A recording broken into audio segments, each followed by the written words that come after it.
우리 남은 인생이 긴 것 같아도 사실 그렇지 않습니다. 네. 금방 가고 화살처럼 가고. 네. 하나님은 우리의 기도를 우리의 육신이 있을 동안에만 들으셔요. 우리의 육신이 끝나면 하나님은 우리의 기도를 듣지 않으십니다. 성경에 보면 많은 지옥에 있는 사람들은 하나님께 나에게 한 번만 기회를 주세요. 1분만 기회를 주세요. 라고 하나님께 기도하죠. 그러나 하나님은 우리의 생명이 끝나면 우리의 기도를 안 듣습니다. 우리 생명이 있을 동안에 우리의 영혼을 위해서, 영원한 영혼의 때를 위해서 우리가 예수님 피를 의지하고 천국을 향하여 나가는 우리 성도님들이 되시길 간절히 소원합니다. 여러분, 하나님은 우리를 하나님의 형상대로 지으셨습니다.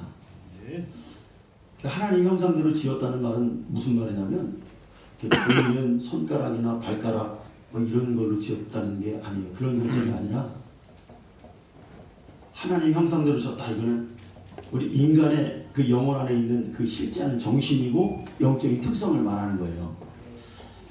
그래서 믿는 자에게는 하나님의 형상이 있는데 이 믿는 자 안에 이 영이 점점 이제 이 영도 가만히 있는 게 아니라 이렇게 육신과 마찬가지로 자라게 돼 있습니다.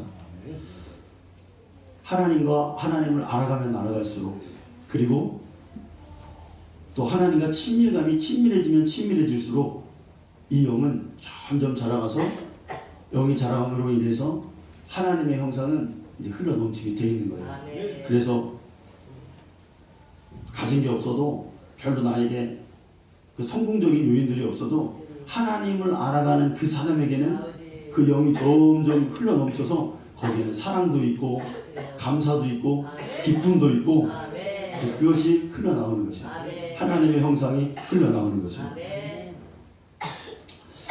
하나님이 여러분 우리를 형상대로 지으실 때는 두 가지 형상을 우리에게 주셨어요. 하나는 이성적인 형상이에요. 또 두 번째는 신앙적 형상이 있어요. 인간은 이 두 가지로 인간이 존재하게 되어 있습니다. 하나는 이성적인, 또 하나는 신앙적인.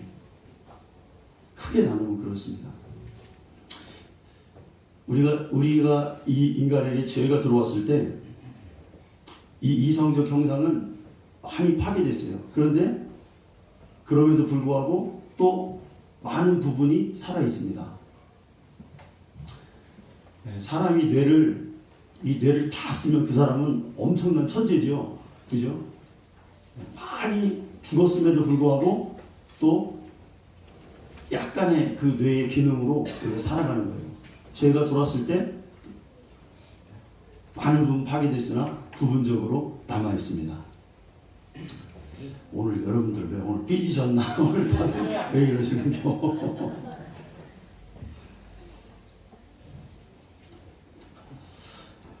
그래서 여러분, 우리가 하나님 말씀이 선포될 때 불신자들이 부분적으로나마 이해하는 것은 이 이성적 형상이 남아있기 때문에 그렇죠.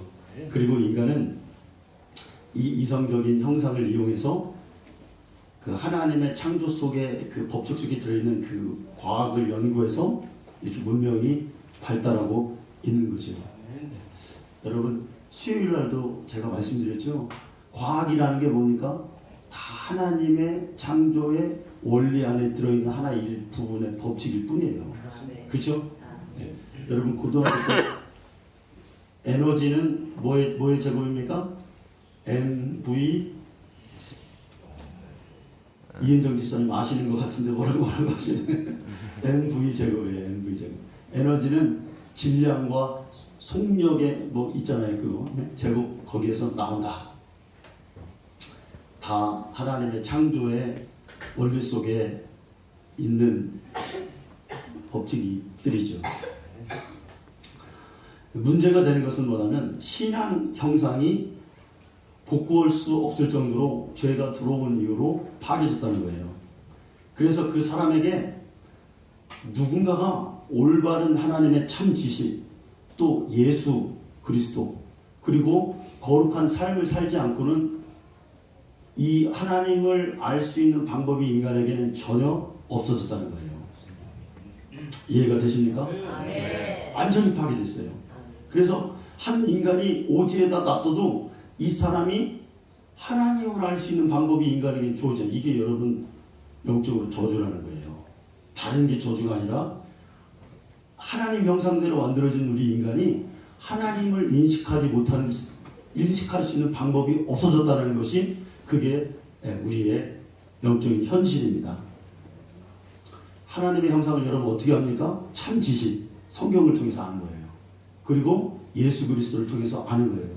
그리고 이 하나님을 아는 이 형상은 계속 있는 게 아니라 유지를 해야 되는데 어떻게 해야 되냐면 거룩한 삶을 통해서 하나님과 교제를 통해서 우리가 이 형상을 유지해 나가는 거죠. 신앙적인 형상이 인간에게서 사라지고 이성적인 형상만 남은 이 인간의 모습은 그 인간 안에 있는 마음의 부패가 옵니다. 그냥 살아가는 게 아니라 인간은 하나님을 모르는 인간은 그때부터 심각하게 마음의 타락이 오기 시작하는 거죠. 여러분, 마음의 부패라는 거 뭐냐면 인간의 지정의의 부패예요. 자, 우상숭배라는 게 여러분 뭐냐면 우상숭배라는 것은 마음이 부패된 인간의 지식이 잘못되어서 하나님이 아닌 것을 하나님이 아닌 그 대상을 다른 것으로 오해한 거예요. 그게 우상숭배인 거죠. 이해가 되십니까? 지식이 잘못됐다는 거예요. 지식이. 얼마큼 잘못됐습니까? 하나님이 세상을 만드시고 창조하셨는데 성경에 나와 있는데 이 하나님을 섬기는 게 아니라 인간은 온갖 신들을 만들기 시작하는 거예요. 왜? 인간에게는 진짜 하나님을 찾아갈 수 있는 지식이 사라졌기 때문에. 그렇죠. 그래서 저기 태양에 나가도 절하고 주로 서양 사람들은 태양신을 섬기죠. 그리고 또 저기 달에다가도 물 떠놓고 비는 그런 현실이 우리에게 벌어지는 겁니다. 지구에서 달까지 여러분 얼마큼 떨어졌다고요? 30만 킬로 떨어졌어요. 야, 그치. 30만 킬로 떨어진 그 달에다가 우리가 빌면 그 달이 상식적으로 생각했을 때, 우리의 이성적 지식으로 생각했을 때, 야, 그 달이 뭔가 우리에게 좋은 일이 일어나게 해줄 것인가? 자, 인간이 이렇게 무지해진 거예요, 여러분. 그런데 그럼에도 불구하고 인간은 영적 존재이기 때문에 하나님이 필요한 거예요. 뭔가를 의지해야 우리가 살아갈 수 있는 거예요. 그러니까 잘못된 지식으로 그렇게 우리가 우상을 섬기고 있는 것입니다. 그럼 이 잘못된 지식, 성경에서 우상 숭배는 꼭 뭐 어디다 절하고 이런 것만이 아니라 우리 마음이 탐심으로 가득한 것도 우상 숭배다, 이렇게 말해주고 있습니다. 그러면 인간에게 이렇게 잘못된 지식으로 우상 숭배하는 인간에게 교회는 뭘 해주는 것이냐? 이 지식을 올바로 알려주는 것이 여러분 교회예요. 그건 우상이다, 그건 우상 숭배다. 그렇게 사는 것은 하나님을 섬기는 게 아니다 라고 올바른 지식을 우리가 이야기해주고 막 선포하고 막 이끌어주는 거, 강력한 그런 지식에 대한 입금, 이게 바로 교회가 할 일인 거죠.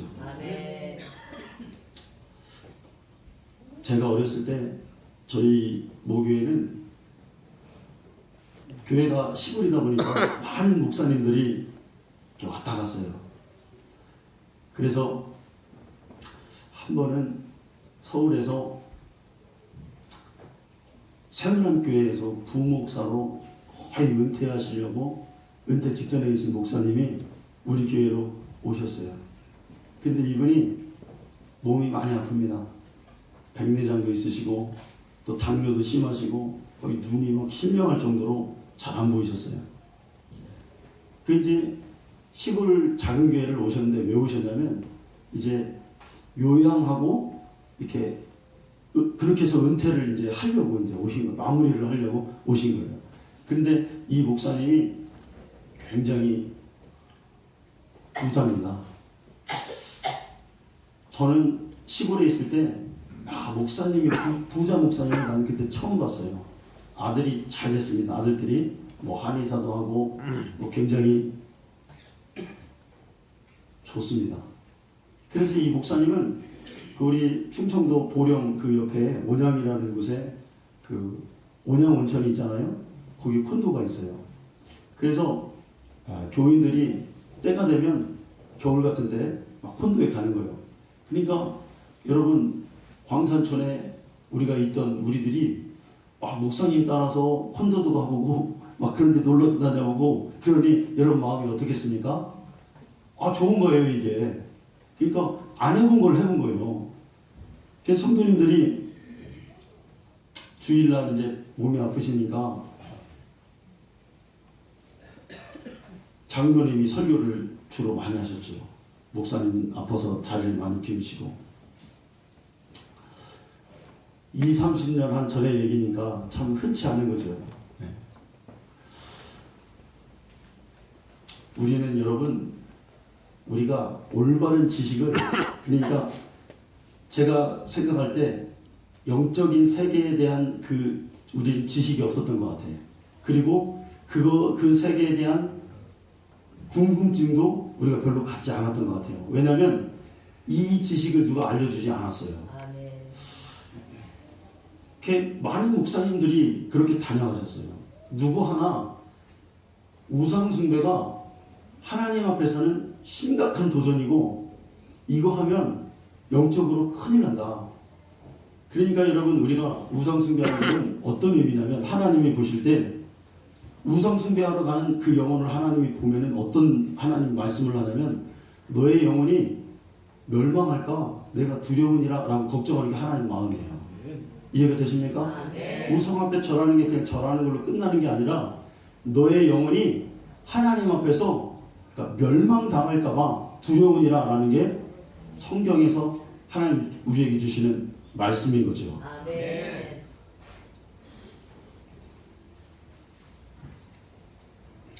그러다가 어느 날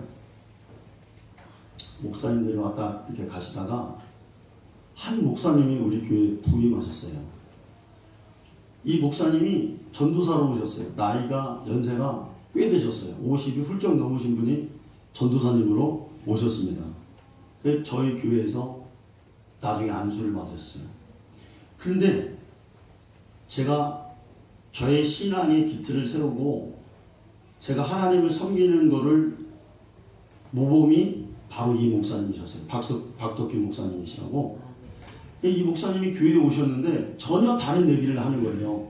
전혀 다른 성경의 지식을, 영적인 지식을 우리에게 알려주기 시작한 거예요. 잠도 별로 안 주무시고 딱 한줌 저녁에 딱 초저녁에 자서 일어나면은 한두 시 되면 나와서 기도하기 시작합니다. 저는 처음 봤어요. 아, 저렇게 기도하는 거구나. 저렇게 하나님 앞에서 눈물로 매일 하나님 앞에서 자기의 지난날의 삶을 하나님 앞에 회개하고 입만 열면 예수의 피를 얘기하고 생명이신 예수님에 대해서 강력하게 얘기해 줍니다. 그런 지식을 처음 들은 거죠. 한 번에 이 목사님이 와가지고 이렇게 우리가 기도회를 하잖아요. 기도회를 이렇게 딱 하는데 어떤 권사님이 딱 있는 거예요. 근데 이 권사님이랑 기도를 하는데 권사님이 예수님 이름으로 기도했습니다 이렇게 끝나야 되잖아요. 그 말을 못하는 거예요. 그 귀신 들린 거예요. 그 목사님 가서 그 귀신을 빼줬어요. 참 신령한 목사님이었습니다. 근데 이 목사님이 계속해서 명절 때면 되면 우리에게 강조하는 말씀이 뭐였냐면 우상 숭배하면 큰일 난다는 거예요. 우상 숭배하면 그 영혼이 정말 파멸해 갈 수밖에 없다. 라는 하나님이 가장 싫어하시는 일이 뭐냐? 하나님이 절대로 해서는 안 되는 일이 뭐냐? 너희가 절대로 이 일만 해서는 안 되는 게 뭐냐? 이게 우상 숭배라는 거예요. 여러분 저는 그런 지식을 사실 그때 강하게 느꼈습니다. 그리고 저기 진리구나. 아멘. 저게 하나님의 말씀이구나. 아멘. 이런 도전을 우리가 받았죠. 아멘. 우상숭배하면 하나님이 그 영혼을 보실 때 내 영혼이 멸망할까 두려우니라. 잠언 7장에 보면 젊은 청년이 음료에게 팔려갑니다. 음료의 유혹에 끌려갑니다. 그때 하나님이 그걸 보고 계시잖아요. 치근한 마음으로. 그리고 뭐라고 해요? 그 음료에게 죽은 청년들이 허다하도다, 많도다 이렇게 잠언에서 말씀하고 있어요. 우상 숭배하는 자의 모습이 여러분 그 모습입니다. 여러분 우리가 예수를 믿는데 어떤 지식이 우리에게 들어있느냐가 여러분 참 중요합니다. 지식은요 인간의 영혼의 눈과 같은 것입니다. 영혼의 눈과 같다고요. 그래서 지식에 따라서 나의 가는 길이 방향이 바뀔 수도 있고요. 잘 갈 수도 있고 곁길로 갈 수도 있습니다. 어떤 방향으로 갈까? 나에게 어떤 지식이 있는가? 우리의 믿음이 우리의 신념으로 돼서도 안 되고 성경에서 하나님이 인정한 그 믿음이 되어야 참 믿음인 것이죠. 내가 믿는다고 믿음이 아닌 거예요. 하나님이 성경에 약속한 것을 믿는 게 참 믿음인 것을 우리가 깨달아야 될 줄로 믿습니다. 여러분 성경에서 우상숭배는 뭐라고 말했습니까? 우상숭배하는 자들 뭐라고 말합니까? 에베소서 5장 5절에 뭐라고 그랬어요? 하나님 나라를 기업으로 받지 못할 것이다 라고 말하고 있어요. 에베소 5장 5절. 요한계시록 21장 8절에는 뭐라고 했습니까? 불과 유황이 타는 불못으로 간다고 그랬어요. 둘째 사망에 참여한다고 그랬어요. 마지막 심판을 받는 거예요. 요한계시록 22장 15절에는 뭐라고 그랬습니까? 성 밖으로 쫓겨날 것이다 라고 우리에게 경고하고 있죠.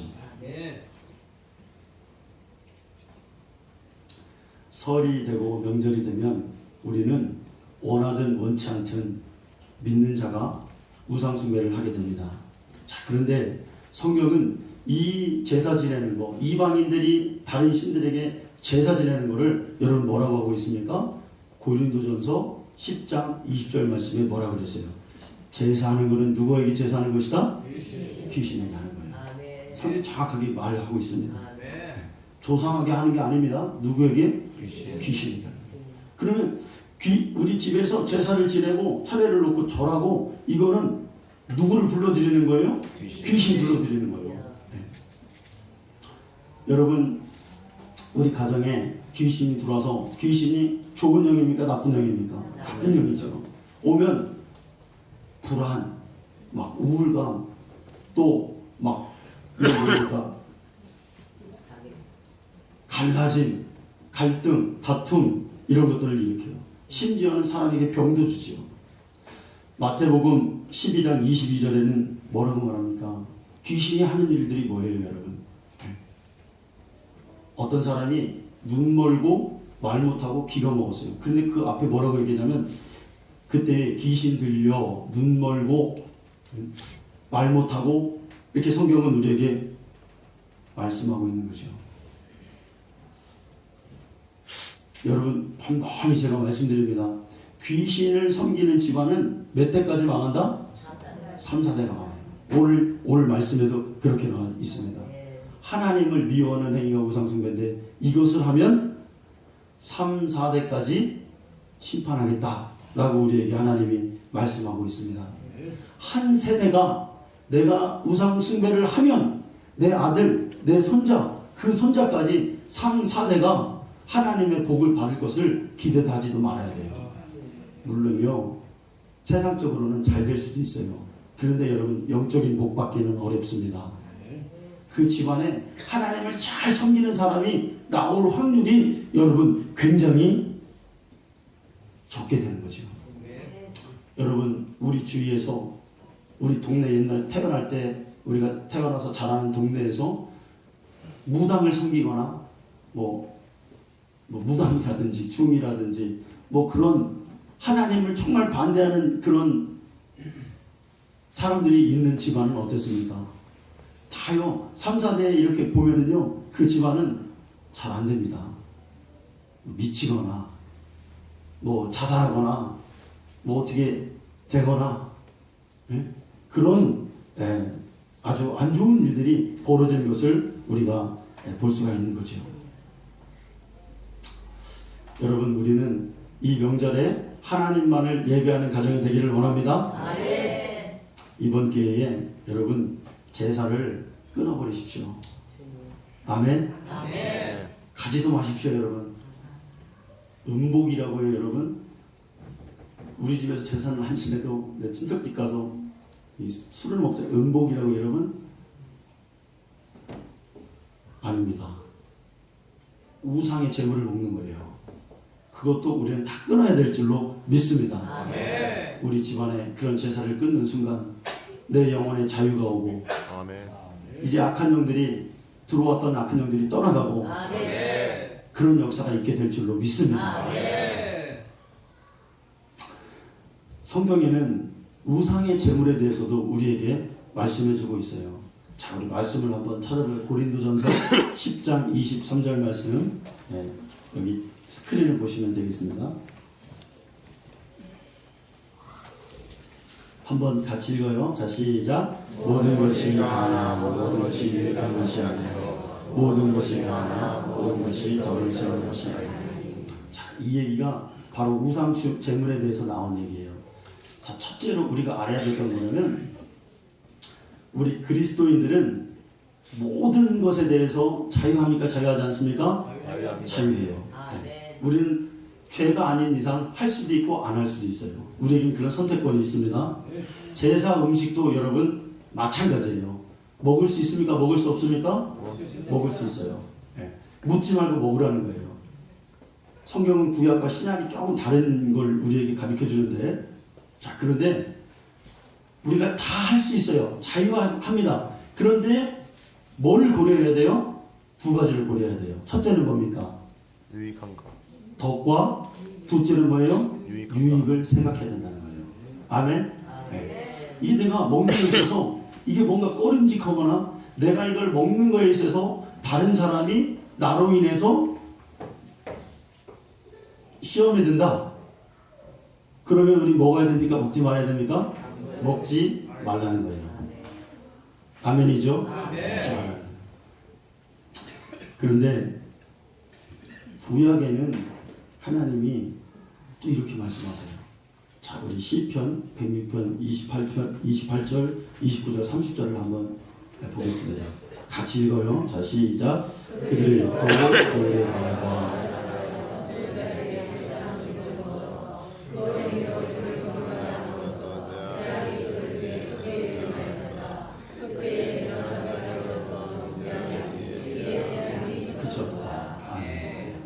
세상에 죽은 자들에게 제사한 음식을 먹어서 하나님이 크게 노했어요. 그래서 하나님이 진노하십니다. 자, 여러분 이쯤 되면 우리가 잘 깨닫고 선택해야 될 줄로 믿습니다. 성경에서는 우상 숭배하는 자들과 사귀지도 말고 우상 숭배하는 자들과 만나지도 말라고 하였습니다. 근데 어느 순간부터 우리 한국의 기독교는 이것에 대한 벽이 허물어졌어요. 그냥 다 하면 되는 줄 알아요. 그렇지 않습니다. 우리는 성경이 말하는 대로 해야 됩니다. 아멘. 성경이 하라 하면 하고 아멘. 성경이 하지 말라 하면 하지 않아야 될 줄로 믿습니다. 이게 올바른 지식이에요. 네. 자, 마음의 부패에서 우리 지식의 부패가 있었습니다. 자, 그 다음에는 뭡니까? 그 다음에 뭐예요? 정, 감정이에요. 자, 우리는 유교 문화권에서 살았기 때문에 제사 지내는 전통이 우리들에게는 당연한 것처럼 여겨지죠. 여러분 텔레비를 보면 돌아가신 어머니나 아버지에게 제사를 지낼 때 추도 예배 이렇게 빙돌로 앉아서 하나님의 말씀 보고 찬송 부르고 하는 광경을 여러분 한 번이라도 나옵니까? 한 번도 못 봤어요, 저는. 네. 다 뭐냐면 차례상에다가 놓고 제사 지내는 그게 우리의 문화예요. 보편적이에요. 좀 더 나가서 평소에 하나님을 잘 그 종교가 없던 사람도 자기가 장사를 하거나 뭔가 사업을 시작할 때 그 사람은 돼지머리 놓고 거기다가 절을 하고 고사를 지내야 마음이 뭔가 한 것 같고 뭔가 좀 잘 될 것 같은 그러한 느낌이 있는 거예요. 참 이상합니다. 우상에게 절을 해야 우리의 마음이 감정이 좋아져요. 이게 우리의 문화이고, 마귀는요, 마귀가 제일 우리를 잘 사용하는 영역이 어디냐면 감정이에요. 감정은요, 지식을 항상 뛰어넘어요. 그러니까 내가 알고 있어요. 이렇게 하면 안 되는 걸 알고 있어요. 그런데 사람은 거의 다가 내 기분에 따라서 행동이 나오는 거죠.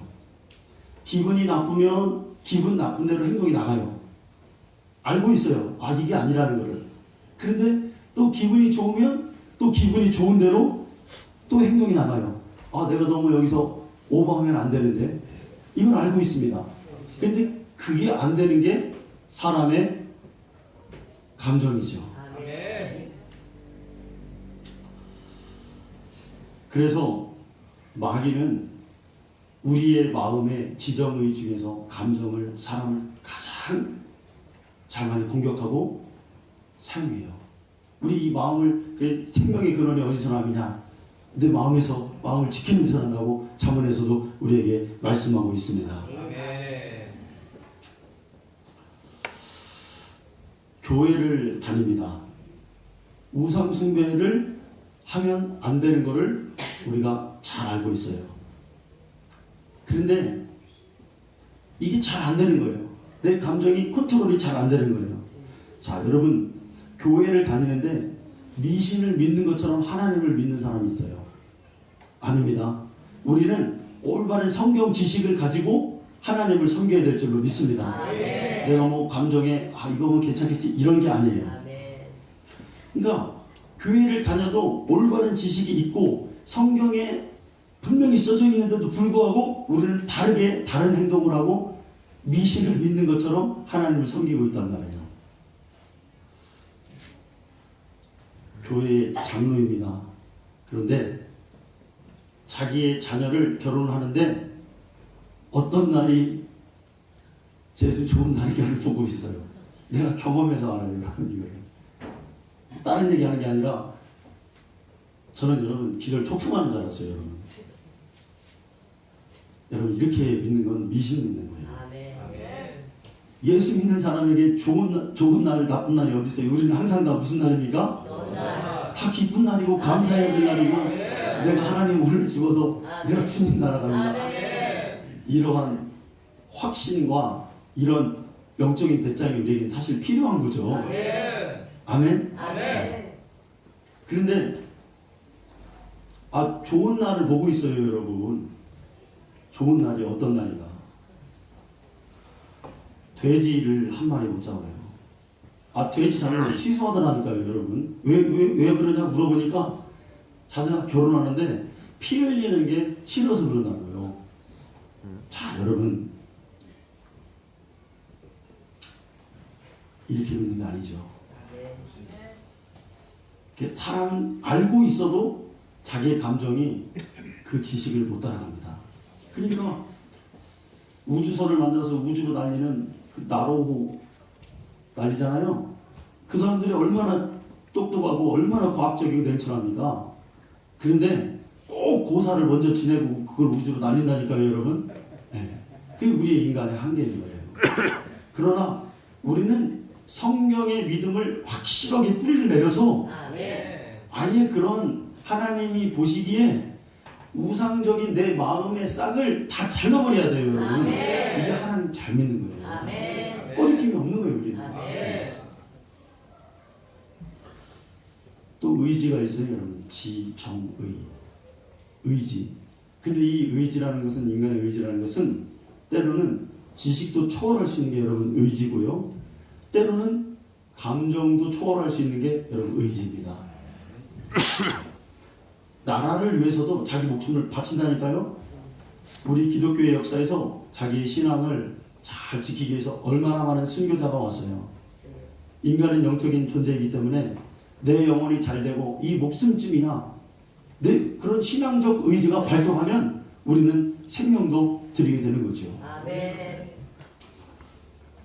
우리 집안이 예수 믿는 집안이었습니다. 할아버지 때부터. 저희가 산 그 성주라는 그 곳에 성주산 기도원이 지금은 없어졌어요. 옛날에 아주 큰 기도원이었는데 우리 할아버지 골방에서부터 그 성주산 기도원이 시작됐습니다. 거기서 방에서부터 기도하고 예배 처소가 돼서 기도원이 시작됐대요. 그래 우리 할아버지에게는 삼형제가 있어요. 큰아들, 작은아들, 셋째 아들. 우리 아버님은 막내 아들이었어요. 그런데 다 예수를 믿는데 둘째 큰 집은 예수를 믿지 않아요.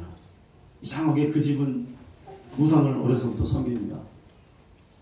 근데 이 집은, 둘째 큰 집은 생활이 어렸을 때부터 굉장히 가난합니다. 그래서 어느 정도로 가난했냐면 옛날에 그 성주에서 대천, 보령, 해수욕장 그 시내를 버스를 타고 가려면은 차표를 내야 되잖아요. 그 가끔 가다 보면은 이 형님들이 학교 갈 때 차비가 없을 정도로 그래서 뭐 뛰어가고 그랬다는 소리를 들었어요. 그 정도로 가난해요. 그런데 인간의 우상을 섬기는 그 의지가 얼마나 대단하냐면 그렇게 별로 못 사는데도 제사가 많아요. 그 가끔 가다 제사 때 놀러 가면은 그 집은 꼭 뭐가 있냐면 떡도 있고 고기도 있고 과일도 있어요. 어디서 나오는지 모르겠어요. 근데 그게 있는 거예요. 그렇게 살다가 나중에는 그 집에 큰아들이 있어요. 제일 큰아들이 있는데 제사를 아버지 어머니가 돌아가셨잖아요. 근데 아버지 어머니 살아계실 때는 그렇게 잘 못해드렸어요. 그 형님들이. 근데 아버지 어머니가 딱 돌아가시니까 그때부터 딱 돌변하는 거예요. 제사를 얼마나 잘 지내는지 몰라요. 아버지 어머니를 위해서. 명절 때 되면 여러분 벌초하기 싫잖아요. 우리가 남자 형제들이 많아요. 그런데 그 집이 주동이 돼서 벌초를 지금까지 앞으로도 뭐 그 형님이 살아 있는 동안에는 잘할 것 같아요. 하고 있습니다. 여러분 이게 잘못된 지식이에요. 우리는 명절에 하나님을 섬기고 살아계신 부모님을 잘 섬겨야 됩니다. 그런데 웬일인지 살아있을 때는 잘 안 섬겨. 그냥 관심이 없어. 그런데 돌아가시면 제사를 기가 막히게 잘 지내. 자, 이게 무슨 역사입니까? 마귀 역사예요. 이게 마귀가 속이는 겁니다. 여러분 이게 무슨 일 아니에요. 자, 우리가 생각해 보세요. 아니 죽어서 뭐 떡도 놓고 뭐 이게 그 사람들은 잘못된 지식에 의해서 물론 하는 것이겠지만 엄청난 이게 오류입니다. 살아계실 때, 아멘. 살아계실 때 우리가 용돈이라도 더 드리고 한 번 더 찾아가 보고 한 번 더 만져드리고 여러분 우리가 그래야 될 줄 믿습니다. 그런데요, 이 우상을 잘 섬긴 이 둘째 집이 나중에 잘 안 되더라고요. 왜 이렇게 안 되는지 모르겠어요. 그 형님들이 막 공무원도 하고 경찰 막 공무원도 하고 했는데 막 다 실직하고 그러더라고요. 왜 그런지 모르겠어요. 네. 귀신 섬기면 잘 되는 게 없습니다. 아멘. 자, 예수님이 여러분 뭐라 했습니까? 십자가에 죽으시고 부활하시고 예수님이 마가복음 16장에서 하신 말씀이 뭐예요? 제일 먼저 하신 말씀, 믿는 자들의 이런 표적이 따르리니 내 이름으로 귀신을 쫓아내라 라고 우리에게 말씀했어요. 우리 집안에서 귀신 불러들이는 이 우상 숭배의 죄를 우리가 짓지 않기를 간절히 소망합니다. 이렇게 보면 세 종류가 있어요. 집안에서 명절 때 온 집안이 다 예수를 믿으면 참 예배드리고 하나님 앞에 예배드리기 참 좋죠. 뭐 문제가 없어요. 그런데 남편은 안 믿고 아내가 믿는 경우가 있어요. 갈등이 생깁니다. 그렇죠, 여러분? 남편이 안 믿으면 아내가 아내 입장에서 안 따라주기가 참 애매한 거예요. 그래서 하나님께 죄송하지만 명절에 또 제사상을 만들고 차례를 지내는 것을 자기는 안 한다 할지라도 묵인하는 경우가 있습니다. 제사를 안 지내면 그 부인이 뭔가 핍박이 오겠죠. 또 세 번째는 뭐냐면 이 며느리의 경우예요. 온 집안이 다 믿어. 그런데 자기만 하나만 안 믿어. 시댁에 갔어요. 근데 이 경우는 더 힘든 경우예요. 그죠? 다 제사 지내고 막 음식하고 하는데 며느리가 돼서 뭐 가만히 있으면 그거야말로 핍박이 남편과 아내와 그 가정에서 있을 때보다 훨씬 더 그런 핍박이 오겠지요. 여러분, 이럴 때 우리 어떻게 해야 될까요? 어떻게 해야 될까요? 여러분, 참 제가 이번에 이렇게 들은 말 중에서 작년인가요? 추석에 이런 우상숭배에 대해서 설교를 했더니 어떤 집사님이 목사님 우리 집 이제 우상숭배 제사 안 지내고 그런다고 그러더라고요. 예배 드린다. 또 어떤 집사님도 우리도 이제 제사 안 지내고 이제 하나님께 예배 드린다 이런 소리를 제가 2번 들었습니다. 네, 너무나 참 감사한 일이죠. 그 제사를 안 지내고 예배를 드리니까 형제들이 또 안 오기도 하고. 여러분, 하나의 그 어떻게 보면 핍박이죠. 그것도 핍박일 수 있죠. 여러분, 이런 핍박이 올 때 여러분 우리 어떻게 해야 됩니까? 이 핍박을 견디십시오. 이 핍박을 이기십시오. 아멘. 당연한 겁니다. 당연한 거예요. 그리고 여러분들의 자녀들이 있다면, 특히 여러분들의 딸이 있다면 꼭 믿는 집으로 꼭 시집을 보내시기 바랍니다. 처음부터 걸려요. 처음부터. 네. 다 여기서 걸려요. 여기서 다 무너지기 시작해요. 영혼이 잘 돼야 우리 육이 잘 되는데 이 우상 숭배하니 하나님께 복을 못 받습니다.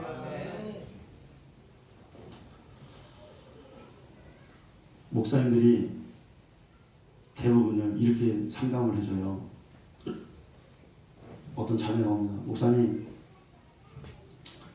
우리 집이 우리 남편이 제일 큰 아들이고 참 제사를 지내고 명절 때마다 힘든데 나는 그래도 믿음이 있어서 하나님께 제사 지내고 싶지 않습니다. 근데 우리 시부모님들은 이 제사 지내는 걸 무슨 신수잔지 모시듯 그렇게 하는데 어떻게 하면 좋겠습니까? 이런 상담을 성도들이 해요. 그러면요 목사님들이 뭐라고 얘기하냐면 대개가 다 이렇게 얘기합니다. 하나님은 불화를 원하십니까? 아니면 화목한 걸 원합니까? 당연히 그럼 하나님 뭘 원하십니까? 화목한 걸 원하죠. 그러면 믿는 자로서 가족과 대립하지 말고 본을 보여야 됩니다. 본을 보이기 위해서 제사상도 차리고 또 가족들을 감동시키기 위해서 그들을 예수 믿게 하기 위해서 열심히 봉사하는 것도 나쁘지 않습니다. 그러니까 걱정하지 마시고 잘 하시고 처신 잘 하시고 그 다음에 마음속으로 주님을 사랑하세요 라고 말해요. 여러분, 물론 우리가 안 믿는 자보다 더 이런 날에 정말 영혼 구원을 위해서 몸으로 헌신하고 봉사하는 건 우리가 마땅히 해야 됩니다. 그러나 성경에 나와 있는 이 우상 숭배에 대해서는 칼같이 우리가 결단하는 그러한 마음을 우리가 가져야 될 줄로 믿습니다. 요한복음 14장 21절 뭐라고 말씀합니까? 자, 우리 같이 읽어봅시다. 시작.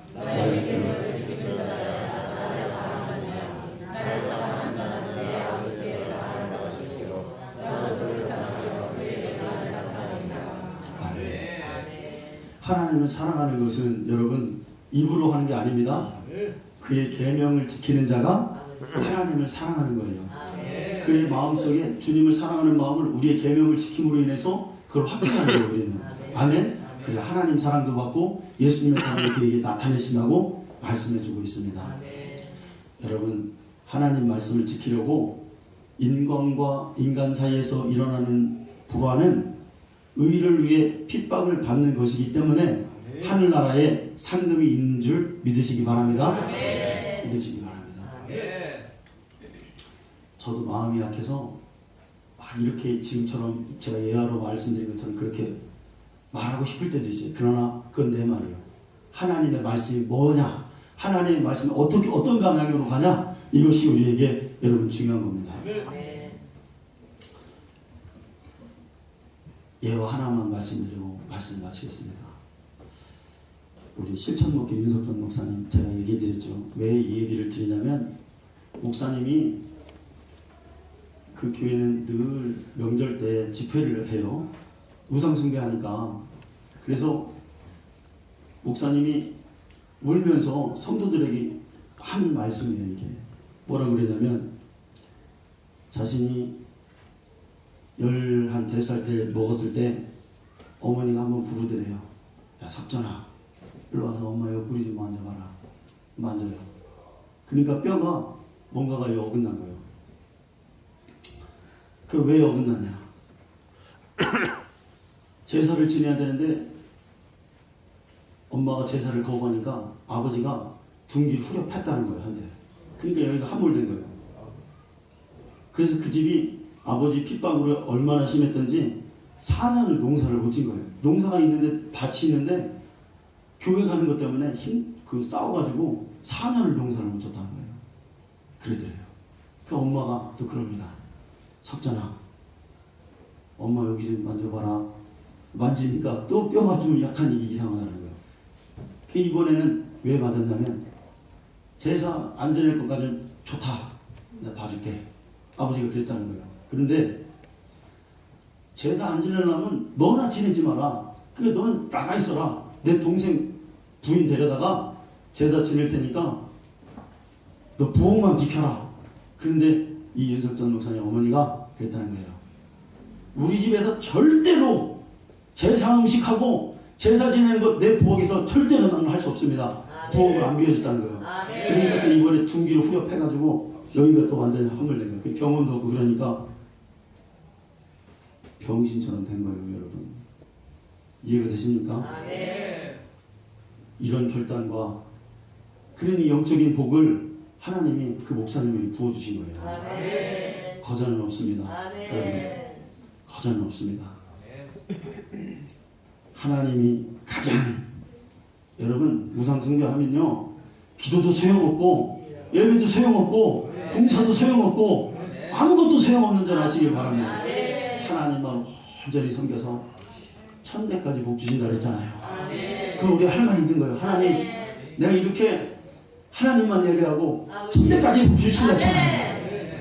하나님께 그렇게 여러분 따지십시오. 그 핍박 다 이겨내시고 주님 앞에 와서 눈물을 흘리고 하나님 약속하셨잖아요.